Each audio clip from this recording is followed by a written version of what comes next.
Peggy 16. Sega.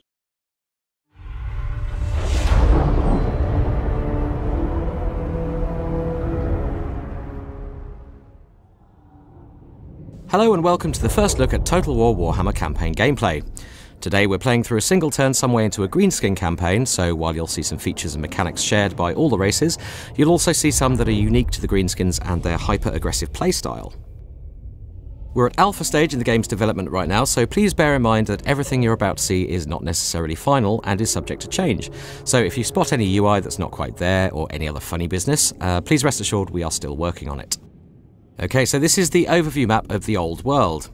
The extent of the campaign map will unfold with the two subsequent expansions coming further down the line, but the initial release deals with this central part of the Warhammer Fantasy Battles world.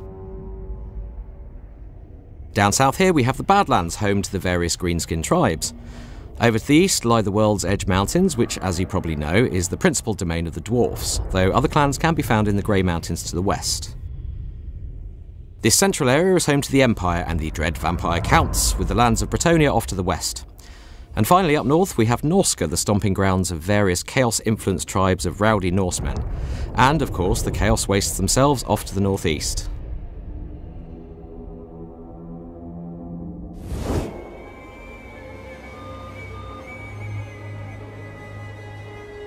To begin our tour of the old world, we've set up some scripted flyby cameras here. Now, these won't be in the final game, but they do enable us to show off the campaign map in all its glorious detail. We're now turning south and heading into the Badlands, and you can see in these greenskin settlements that there's just an enormous amount of cultural detail on show.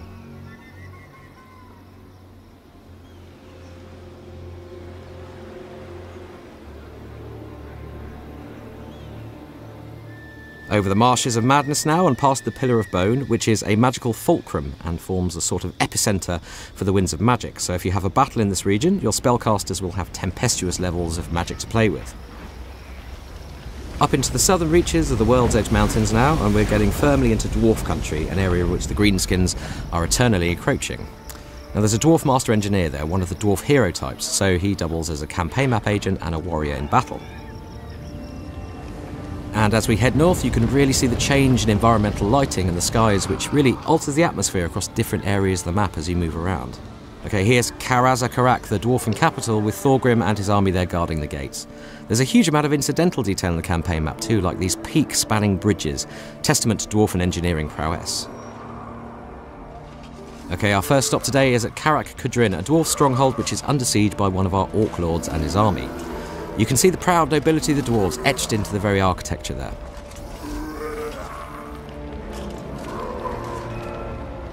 So, looking at Musk the Astute here, we can see that he's a level 11 lord and he has mostly character and battle skills. And we'll look at the skill trees in a bit more detail shortly. He's also got a couple of magic items on him, the Armour of Gork and the Battle Axe of the Last War. Now each hero, lord or legendary lord, can be equipped with up to 6 of these magic items, and they will appear around the portrait here. Musk has a big 20-stack army with some fairly meaty units in it, and if we go into the pre-battle panel here, we can see that this is pretty much a whitewash given the weakened dwarf garrison. We've also spent some turns building siege equipment to help in the siege. Musk has also won some magic banners from previous battles, which we can apply to our units in the pre-battle screen here, so let's buff up a couple of those with some neat combat bonuses. Okay, we're going to auto-resolve battles in this playthrough as there's a lot to get through, and as predicted, this was a pretty cut and dried affair.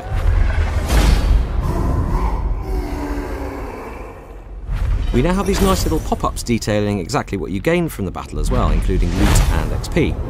Post-battle, we have the usual array of options with what to do with the settlement, but we're aiming to expand our holdings here, so we're going to occupy Karaz Kudrin.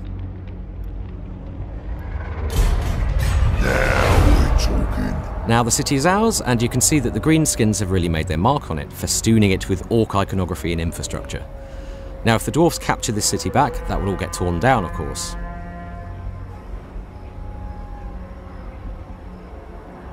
Okay, we're going to take a trip back down south to the Badlands again, and take a closer look at city management in a little more detail.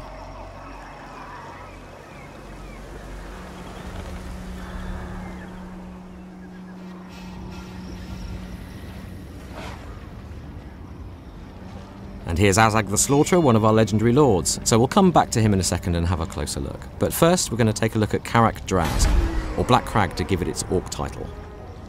As you can see, we own all 3 settlements in this province, and Iron Rock is worth a quick look actually. You can see just how characterful these settlements really are, with this settlement clinging to the remaining side of an old volcano. A suitably orky place to call home, not least as it's yet another foothold in dwarf territory. Back to Karak Draz now, and you can see the kind of iconic style we're going for with our building icons. So we've got this very clear categorization of the different building branches. Let's just build some defences here for now.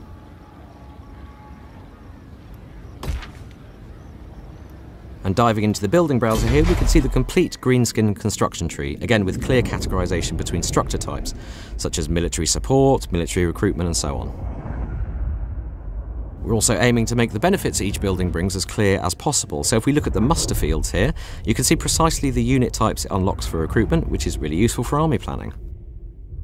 Say I want to recruit giants into my armies, and who wouldn't, let's face it, I can instantly see by their unit cards that I need to build a stomping ground, with troll caves as a prerequisite, along with a level 5 encampment structure. We're also aiming for clarity with our tech trees, and the greenskin techs available in the Goblin Workshop are uniquely aggressive. Most bring improvements to various unit types in battle, as the Goblin Tinkerers nail metal plates, spikes, or bigger wheels onto things, improving melee attacks, charge bonuses, and that sort of thing. There's a couple of high-tier unit unlocks here too, in the shape of the Arachnarok Spider and the Doom Diver, but for now we're just going to improve our chariots by hammering bigger wheels onto them.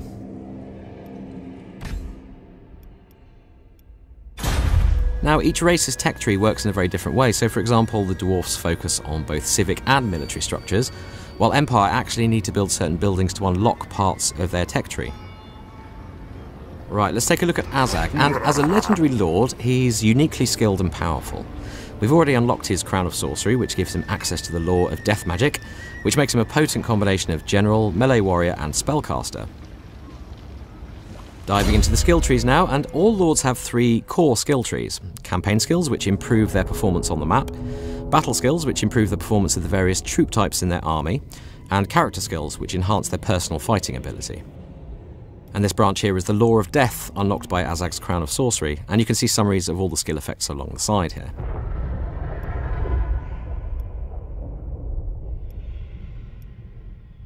Characters now have 30 skill levels, and the skill trees are therefore way deeper than we've had before. Activatable battle abilities live here, and with even more advanced skills beyond. Legendary lords like Azag can also spend skill points to unlock their unique personal quest chains. Now these kick off multi-stage quests that then culminate in epic handcrafted quest battles, rewarding them with the unique legendary gear they get in the tabletop game. They can also unlock mounts here, so let's unlock Skull Muncher, and if we head back to the campaign map, we'll see Azag mounted on his favourite pet wyvern, which is obviously going to absolutely transform the way you use him in battle.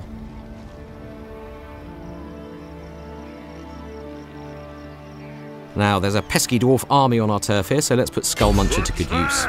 It's a pretty even fight here. The dwarf lord there is well equipped with magic items too, so let's go ahead and auto-resolve and see how we do.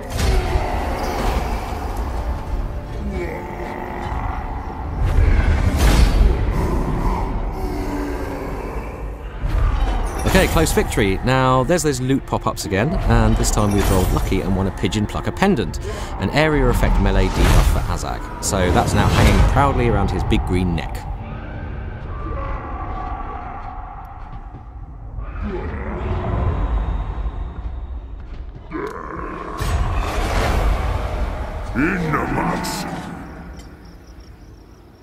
Okay, we're going to head into the mountains now and take a closer look at one of our goblin armies who, in true goblin fashion, have got themselves into something of a pickle.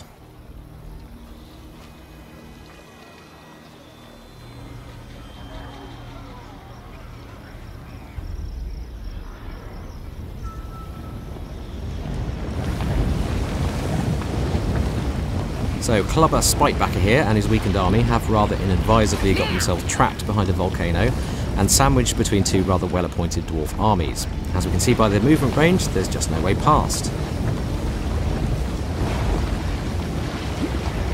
But there is a way under. If we use the Enter Underway stance, Clubber will locate a local entrance to the Ancient Dwarfen Underway, and will get the option to tunnel beneath the obstacles and extend his movement range.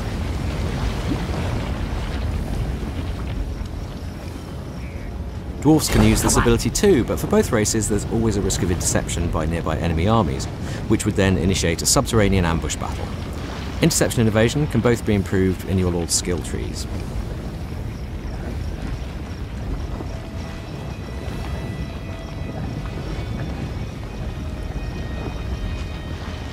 Over to the Pillar of Bone again now, and we're going to take a look at another one of our Goblin Lords who's having problems of a different order.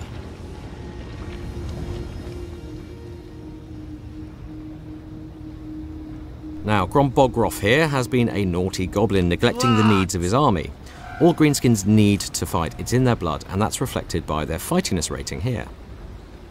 Now, these guys haven't fought anyone for a while, so their fightiness has dropped to quarrelsome, and below this particular threshold, they begin suffering animosity, which means that in the absence of an external target, they start fighting amongst themselves and reducing their own number. But there is stuff we can do to improve that. If we order Grom to set up a raiding camp here, the army will get busy with banditry, preying on travellers and looting the surrounding region. Now this makes them happier and puts their fightiness back on the rise, but it really is a key greenskin stance, as there's a number of benefits, not least that this is a principal form of income for the race. The units in the army will also begin replenishing, and from a raiding camp, Grom can also access global recruitment. This means he can order in units even when far from any greenskin settlements. Units recruited like this cost more, and they take longer to arrive than those recruited locally, but what all this adds up to is a uniquely aggressive race. This stance means that the greenskin armies can operate deep within enemy territory, fighting, retreating, sustaining themselves, raising capital, replenishing, recruiting and forging ahead once more on their own paths of destruction.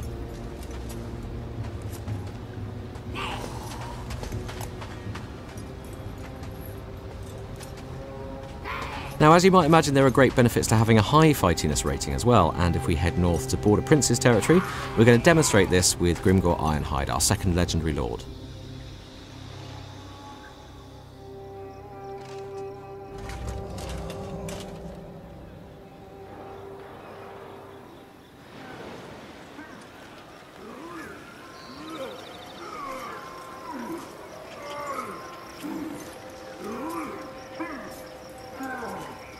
Now, Grimgor's doing really well here. He's been fighting, advancing and winning, so his army's fightiness is through the roof. When it hits this upper threshold, the army will initiate a war. This will inspire another war boss to appear on the scene and join Grimgor's cause, and he will bring an army with him. Now, war armies are AI controlled and will shadow the parent army around the map, supporting them in attack and defence, until the army is destroyed or the parent army's fightiness drops below the war threshold. We can also give the war army limited orders, such as attacking Ackendorf here. The army will then do its level best to raise the place to the ground.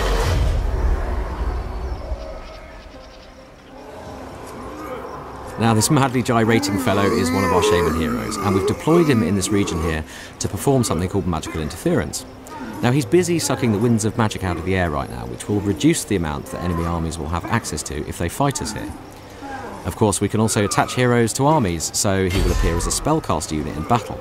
And Grimgor is going to need his services, so we're going to do just that.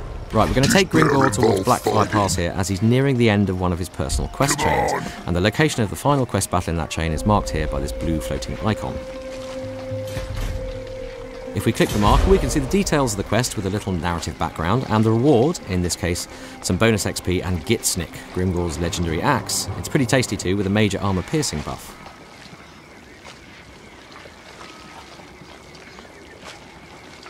We can also examine the army that will be arrayed against us, and it is fairly substantial, with a warrior priest, a celestial wizard, some great swords, plenty of infantry, artillery and altogether terrifying steam tank. But we're going to save that battle for another day. For now, we're going to take one final flight across the rest of the campaign map.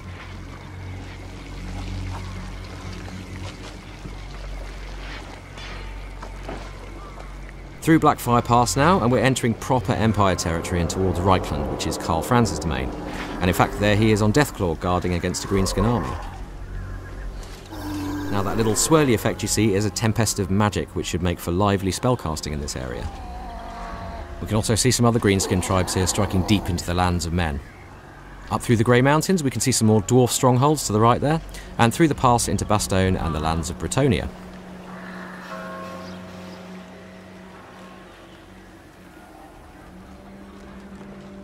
And here we can see a vampire count who's invested this region, spreading his blight and physically transforming the terrain with his dark vampiric influence.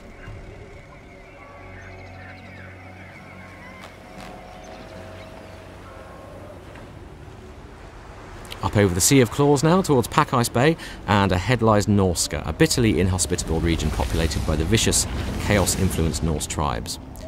Armies travelling here will suffer attrition, but that's probably the least of their worries, given how close the region is to the Chaos Wastes and the terrors that it's gearing up to spew forth.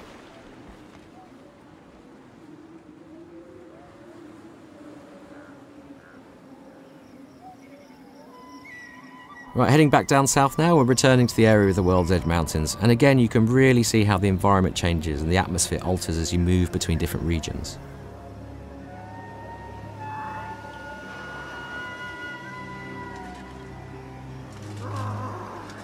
Okay, that's pretty much the end of our tour of the Old World for now, and just a brief window on Greenskin gameplay.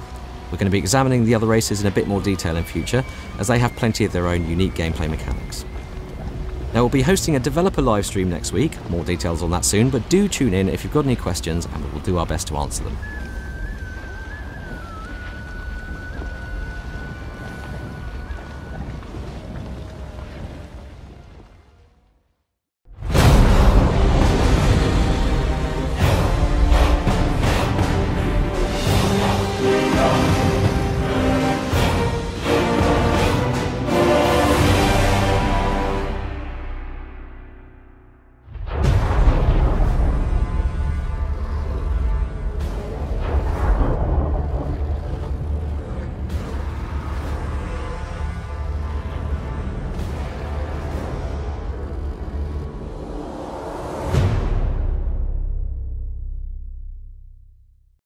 Peggy 16.